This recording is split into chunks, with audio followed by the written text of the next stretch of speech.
Fala galera, beleza? Seja bem-vindo a mais uma resolução de prova discursiva. Na aula de hoje a gente vai responder uma questão no estilo da banca FUMARC, que cobra um assunto relacionado à sociedade contemporânea. Para poder responder essa questão, a gente vai utilizar a mesma estratégia que a gente utiliza no dia da prova, que é analisar o enunciado, montar um rascunho eficiente e, por fim, trazer uma proposta de resolução, que é a resolução que o examinador vai ler. Beleza? Então vamos lá. Primeiro a gente vai analisar a questão. Então é uma questão no estilo da banca FUMARC, ela é inédita, elaborada aqui pela equipe do Você Concursado. A questão ela traz de início aqui um texto motivador falando sobre as fake news. Né? Você já tem acesso a esse enunciado aí, então a gente não precisa ler novamente aqui, mas fala sobre o impacto das fake news na democracia, né? Nas eleições e etc. Beleza? E aí depois vem a segunda parte, que é o que a gente chama de comando da questão. No comando da questão, a banca pede para montar um texto dissertativo argumentativo e traz aqui o tema, tá? O tema veio expresso aqui em negrito, né? Então o tema é o combate às notícias falsas, papel da imprensa e ou do Estado, beleza? E depois ela vem com o que a gente chama aqui de tópicos, tá? Por que tópicos? Porque ela definiu exatamente o que ela quer que o candidato responda. Ó, ao elaborar o texto, responda às seguintes perguntas, tá? E aí vem a primeira pergunta: como as notícias falsas podem afetar o direito à cidadania? Então, esse daqui é o tópico 1. Quais as principais dificuldades de se combater as notícias falsas? Esse aqui é o tópico 2. E como a imprensa e o Estado devem atuar para coibir esse tipo de notícias? Então, aqui a gente tem o subtópico 3 e a banca pede para dispensar a inserção de um título. Então, não precisa inserir título, beleza? Então, a gente tem aqui um enunciado, um tópico, texto motivador, comando da questão e os tópicos já definidos. São 3 tópicos, né? A gente acredita que, em regra, a maioria das questões da FUMARC tragam ali só 2 tópicos, né? Ou, se não trouxer tópico nenhum, você vai montar 2 tópicos, porque aí fica mais fácil de estruturar o texto. Mas como nessa questão ela trouxe os 3 tópicos, é importante que o candidato responda aos 3 tópicos. Então o texto vai ter 3 parágrafos de desenvolvimento, beleza? Então vamos lá. Vamos montar o nosso rascunho eficiente aqui. O rascunho ele utiliza a estrutura argumentativa de um texto dissertativo, beleza? O assunto e o tema já estão lá no enunciado, né? O tema é o combate às notícias falsas, papel da imprensa e ou do Estado. Está lá em negrito no enunciado. Com base nesse tema aqui, a gente sabe que o assunto é notícias falsas, né? Ou pode ser cidadania, ou pode ser eleição, enfim, tudo que envolve o tema. Então, algo que envolve o tema a gente pode chamar de assunto. O que mais que a gente tem no enunciado? Os tópicos, né? Os tópicos do enunciado já estão lá definidos, então a gente já tem isso aqui pronto. Então, o que, que a gente vai precisar definir, de fato? A tese. E a tese não tem segredo. A tese, em regra, é o quê? É o nosso ponto de vista, nossa opinião, que a gente vai inserir lá na introdução, mostrando para o examinador o que, que a gente defende, né, com o texto. Então, a nossa opinião, a nossa defesa do texto. Aí, a gente vai montar essa tese de forma simples, como utilizando o próprio tema e transformando esse tema em uma afirmação, né, de modo a se tornar um ponto de vista. Olha a tese que eu montei. O papel da imprensa e do Estado, ó, o papel da imprensa e do Estado é essencial no combate à disseminação de fake news, no combate a notícias falsas. Veja que o grande detalhe da tese é você vir aqui e fazer isso aqui, ó, trazer um verbo, tá? Então eu poderia dizer que o papel do Estado é mais importante que a imprensa no combate às fake news. Eu poderia dizer que o combate à fake news não depende apenas da imprensa e do Estado, depende da sociedade. Eu poderia dizer que a imprensa ela não exerce o seu papel no combate às fake news, né? Apenas o Estado faz. Então, assim, a gente poderia trazer uma série de opiniões. Eu trouxe a opinião mais simples de todas, quer dizer que as duas são essenciais. E pronto, beleza? Então, veja que é uma afirmação sobre o tema. Eu utilizo até as mesmas palavras, porque aí não corre o risco de fugir do tema ou ter aquela fuga parcial ou total do tema, beleza? Massa. Depois que você faz isso, você vai para o rascunho. Então a gente tem aqui o tópico 1. No tópico 1 você vai colocar assim, o tópico 1. Aí no tópico frasal, a gente vai fazer o quê? A gente pode fazer uma referência aqui ao tópico do enunciado. Então eu só faço uma referência. Depois eu vou ter que defender isso aqui, que é o nosso argumento principal. No argumento principal eu vou definir qual é o recurso de autoridade que eu vou usar. a doutrina, a jurisprudência, a lei, a Constituição e etc. Né? Então, eu posso colocar aqui o argumento principal e vou trazer aqui a Constituição Federal, falando sobre a importância da cidadania. Depois eu venho aqui e trago um outro argumento principal, falando como a cidadania é afetada pelas fake news, né?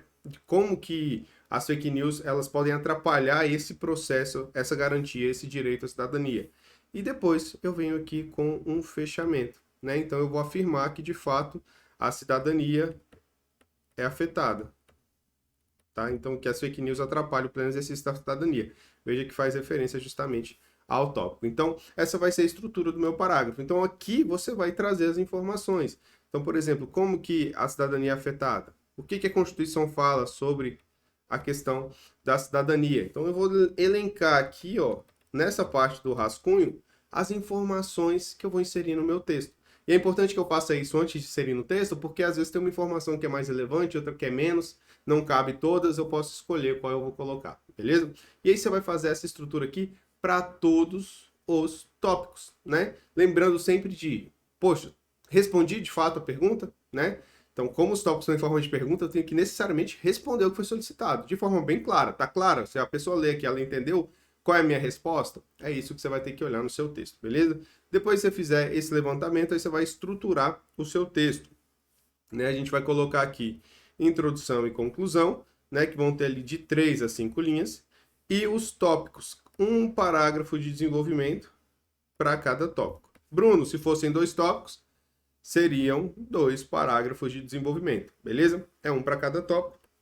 Cada parágrafo vai ter de 6 a 8 linhas. Veja que o menor parágrafo deve ter 6 linhas, que é maior do que o maior parágrafo de conclusão ou introdução. Ou seja, o meu parágrafo de desenvolvimento, ele necessariamente é maior do que o parágrafo de introdução e maior do que o parágrafo de conclusão. Por quê? Porque a gente está falando de um texto dissertativo argumentativo. Ora, se é um texto argumentativo, a parte da argumentação, que inclusive é um dos critérios de avaliação da FUMARC, ela precisa ser mais detalhada, maior, né? Eu vou usar mais linhas para argumentar. Ora, a introdução ela só serve para apresentar a ideia, a conclusão é para retomar a ideia. Como que um parágrafo de introdução vai ser maior do que o parágrafo de desenvolvimento, que é para argumentar, né? Então, é interessante que sempre os parágrafos de desenvolvimento, essa parte da argumentação, ela seja maior do que os parágrafos de introdução e conclusão, beleza? Levantou essas informações, agora é só montar o quebra-cabeça, tá? Eu trouxe aqui o que a gente vai precisar para montar o parágrafo de introdução. É o assunto, tema e basicamente a tese. Como a gente tem 3 parágrafos de desenvolvimento, eu vou fazer um parágrafo de introdução pequeno, né? Então a gente vai usar aqui só 3 linhas. E para montar, a gente vai utilizar o nosso modelo Coringa. Ó. Ao refletir sobre o impacto das notícias falsas na sociedade contemporânea, estou falando aqui, fazendo referência ao tema, é possível perceber a essencialidade do papel da imprensa e do Estado no combate à disseminação dessas fake news. Apresentei a minha tese. Veja que no meu rascunho eu montei de uma forma, quando eu trago para o texto, eu tenho que trazer a informação, não a estrutura, né? Então eu tenho que moldar o meu texto ali que eu botei no rascunho para fazer sentido dentro de um parágrafo, tá? Então eu montei aqui, mas as ideias você vai ver que são as mesmas, tá? Detalhes agora quanto à questão gramatical. Por quê? Porque a FUMARC ela pega pesado nisso. Então, olha alguns detalhes aqui importantes. Primeiro, Estado, tá? O Estado, quando tem sentido de nação, ele deve vir com letra maiúscula, tá? Então, quando estiver no sentido de nação, você tem que usar maiúscula. Não usou a maiúscula nesse caso aqui, você pode perder ponto de gramática, tá? Depois, palavras estrangeiras, né? No caso aqui, fake news. Sempre que houver palavras estrangeiras, você deve utilizar aspas. Não esqueça das aspas, beleza? Ah, Bruno, como é que eu vou saber que uma palavra é estrangeira ou não? Você vai entrar lá no VOLP, V-O-L-P, e aí pesquisar a palavra. A palavra vai aparecer lá no dicionário e vai ter lá uma marcação de estrangeira. Se for estrangeira, você precisa usar aspas, tá? Beleza, montou o parágrafo de introdução, vamos para a conclusão. Então, a primeira que a gente vai responder é como as notícias falsas podem afetar o direito à cidadania. Aí eu vou vir aqui, ó. Preliminarmente, né, como forma de dar progressão textual, eu já insiro um texto, um elemento coesivo no início do parágrafo. Preliminarmente, cumpre destacar que as notícias falsas podem afetar diretamente o direito à cidadania. Então, veja que o meu tópico frasal ele já faz uma menção a isso aqui, né? Agora eu tenho que explicar como isso acontece, né? E aí, para isso, eu vou usar aquela minha estrutura lá que eu fiz do argumento principal e do fechamento. Ó, meu argumento principal eu pego e inicio com um recurso de autoridade, que é a Constituição Federal. Então, segundo a Constituição Federal de 1988, cabe ao cidadão defender direto ou indiretamente o interesse social e tomar decisões para o bem social. Aí vem o elemento coesivo. Ó. Todavia, esse processo de tomada de decisão, né, que a gente acabou de falar da Constituição, é prejudicado quando são veiculadas notícias falsas, pois, eu vou explicar por quê, porque elas interferem na legitimidade das ações, elas causam assimetria de informação, é quando a informação ela não chega de forma igual para todo mundo, e prejudicam as decisões tomadas pelos cidadãos. Né? Então a gente tem aqui 3 exemplos de como essas notícias podem afetar o direito à cidadania. Tá? Então essa parte aqui ó, é exatamente a resposta ao que foi solicitado no enunciado, está dentro do meu argumento principal. Beleza? Aí eu venho e fecho. Ó. Logo, as fake news impactam diretamente no pleno exercício da cidadania. Viu? Então eu faço meu fechamento em relação com o meu tópico frasal, deixando claro a resposta ao tópico. Beleza? Então, essa é a estrutura do parágrafo de desenvolvimento. Agora a gente vai seguir essa estrutura para montar todos. Vamos lá. Quais as principais dificuldades de combater as notícias falsas? Apesar de serem prejudiciais à sociedade, tá? Isso aqui a gente está trazendo uma referência à ideia anterior. O combate às notícias falsas é difícil. Então, a gente não está pedindo as dificuldades, eu vou dizer que é difícil. Meu tópico frasal faz referência ao tópico enunciado, mostrando para o examinador que eu vou responder ao tópico 2. Agora eu venho com o meu argumento principal. Conforme consta na doutrina, ó, meu recurso de autoridade. Veja que eu sempre inicio o meu argumento principal com recurso de autoridade, para dar mais força, legitimidade. Cabe aos órgãos de segurança pública combater a veiculação de notícias falsas, com vistas a manter a ordem social e o direito de cidadania. Beleza? Cabe aos órgãos de segurança pública fazer isso. Porém, ao elemento coesivo aqui, esses órgãos encontram dificuldades, vírgula, como? Aí eu vou trazer uma série de dificuldades, porque a banca não pediu quais são as principais, então vou dizer quais são. Então eu tenho que citar mais que uma, ó, principais, 2 ou mais dificuldades. Então, ó, a primeira é a disseminação viral das mensagens na internet, dificultando encontrar o IP de origem, a falta de instrumentos tecnológicos adequados e o interesse de algumas autoridades públicas e políticas na veiculação desse tipo de notícia, né? Então, se você quer, por um lado, tem órgãos que querem combater as fake news, e por outro, tem órgãos que disseminam as fake news justamente para poder tentar gerar, né, interesse político ali, enfim. Então, a gente tem uma dificuldade, né? Porque são autoridades que têm que querem ir em sentidos opostos aí. Então a gente tem aqui as principais dificuldades. Eu poderia elencar várias outras, né? Você poderia colocar várias outras. Mas aqui a gente já chegou num tamanho de parágrafo adequado. Mas veja que a estrutura é semelhante à anterior, só que sem o fechamento. Por quê? Porque o fechamento ele é facultativo. E como a gente tem poucas linhas para poder desenvolver, nesse caso aqui a gente optou por abrir mão dele. Beleza? E vamos para o tópico 3. Como a imprensa e o Estado devem atuar para coibir esse tipo de notícia? Por fim, elemento coesivo para trazer o último elemento da argumentação.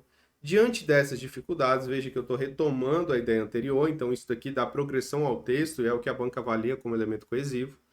É necessário que a imprensa e o Estado atuem de forma conjunta para coibir esse tipo de notícia. Então, ó, a banca pediu como a imprensa deve atuar, meu tópico frasal diz, devem atuar de forma conjunta. Então, nesse caso, eu já trago uma resposta direta ao tópico frasal, né, ao que a banca pediu. Só que eu preciso explicar como que isso vai acontecer, eu preciso desenvolver minha argumentação. E aí eu vou trazer aqui, ó, primeiro, meu argumento principal, dizendo como a imprensa deve atuar, e depois eu vou trazer um argumento principal dizendo como o Estado vai atuar, tá? Então eu separo aqui o argumento principal em 2 partes. Primeiro eu falo da imprensa, depois eu do Estado. Por quê? Porque na questão, primeiro ele pede sobre a imprensa, depois ele fala sobre o Estado. Aqui no meu tópico frasal, primeiro eu falei sobre a imprensa, depois sobre o Estado. E agora eu vou falar primeiro sobre a imprensa e depois sobre o Estado. Veja que eu sigo a mesma ordem, né? Para quê? Para não confundir o examinador. Se o examinador pediu nessa ordem, eu respondo nessa ordem, tá? Então vamos, como é que a gente faz o recurso o argumento principal? Começa com um recurso de autoridade. Então, Tendo como base o direito ao acesso à informação, as entidades de imprensa devem, então vou falar da imprensa, devem ater sempre a veracidade dos fatos, publicando notícias apenas após uma ampla confirmação das informações. Então, o primeiro passo é não divulgar notícia falsa, né? Então, ela precisa pesquisar muito. Além disso, podem exercer o papel de conscientizador social, alertando a população sobre a inveracidade de algumas notícias publicadas na internet. Então, ela pode pegar lá várias notícias que foram publicadas e falar, ó, isso aqui é verdade, isso aqui não é. Então, conscientizar, porque a imprensa tem esse papel de estar ali mais próximo ao cidadão, né?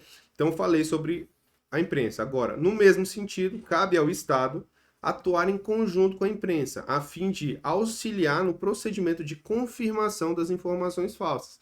Então, o Estado, como ele tem acesso a uma gama de informações por conta da sua própria atuação, ele pode confirmar se é falso ou não e passar essa informação para que a imprensa divulgue, né, e exerça o papel de conscientizador.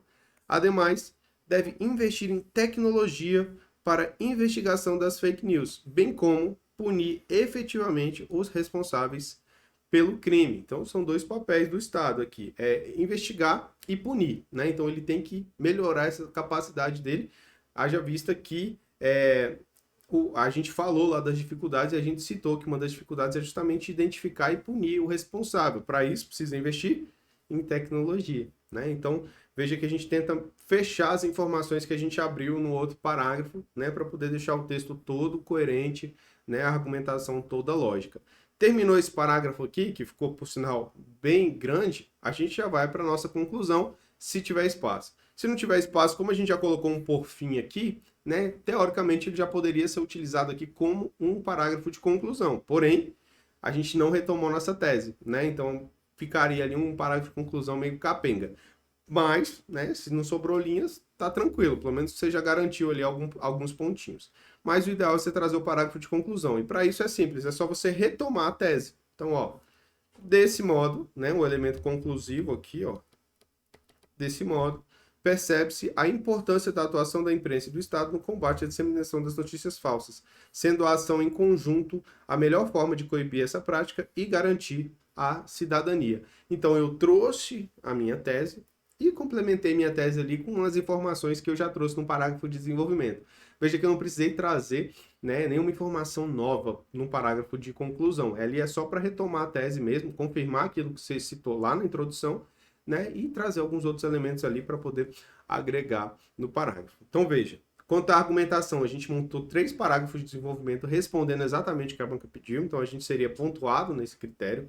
Coesão e coerência, sempre que a gente iniciou um parágrafo ou iniciou um período, a gente colocou lá o nosso elemento coesivo, né, para poder dar encadeamento de ideias. E na questão gramatical, a gente viu alguns detalhes aí que a gente tem que estar atento para não perder pontos na parte gramatical, beleza? Se tiver ficado com alguma dúvida, pode mandar mensagem para mim lá no Instagram, no Telegram, em qualquer uma das plataformas do Você Concursar. Um forte abraço e bons estudos.